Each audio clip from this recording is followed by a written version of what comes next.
Let's turn now, because we already have some callers waiting to speak with you. We'll start with Sue tonight. Sue, we appreciate you staying up late with us. If you will, go right ahead with your question for the judge. I'm just trying to find out, as a grandmother, what my rights are to my two grandsons. Ongoing question. Well, Ongoing debate.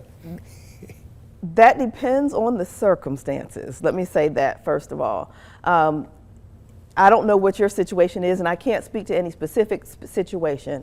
But in general, the parents have the ability to be able to determine who is going to visit with their children or to have time with their children. So if both parents are involved, or if a parent is involved who is ready, willing, and able to take care of the child, there's no issue related to that parent, then the parent is the person who's going to determine who has access to the child. So again, I don't know what your specific situation is, but in general, that's where we are.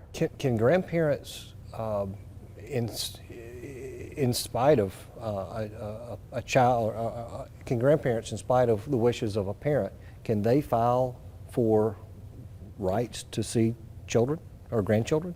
You mean like visitation? Visitation type rights, yeah. In some circumstances, yes. Uh-huh. It depends on what's going on in the child's life and what's going on with those parents. Yeah. In terms of whether or not the grandparent would be successful. And that's one area of the law where I would encourage anyone who's interested in something like that to see an attorney. Okay. That's not one I would suggest you doing on your own. Right. That's great. Well, Sue, hopefully that advice helped you tonight. Thank you so much for calling in. Wish you the best with that situation. Let's turn now to Becky from Hayden.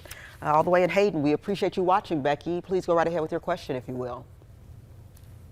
My question is, if a mother has been convicted of third-degree assault on a minor, should she be able to have anything more than supervised visitation? Once again, that's a situation where it depends on the circumstances. Mm-hmm. That's a dependency case, generally speaking, okay? So if you have a parent who is accused of child abuse, mm-hmm. basically, or convicted of mm-hmm. child abuse, then that parent still has a right to try to reunify with the child. And they come to court, there's a dependency case, DHR is involved, and there are services that are provided to the parent. And if the parent is able to effectively go through that process, and the court is able to find that it's in the best interest of the child to reunify with the parent, then that's possible. But again, it depends on the circumstances. And in that one, there's a lot that has to be considered. Mm-hmm. Wonderful. Becky, thank you so much for calling in with that question. And Judge, you're doing great with these answers. I mean, we don't get all of the details when callers call in, so just trying to give them kind of an idea of how things may go. So thank you for that clarification.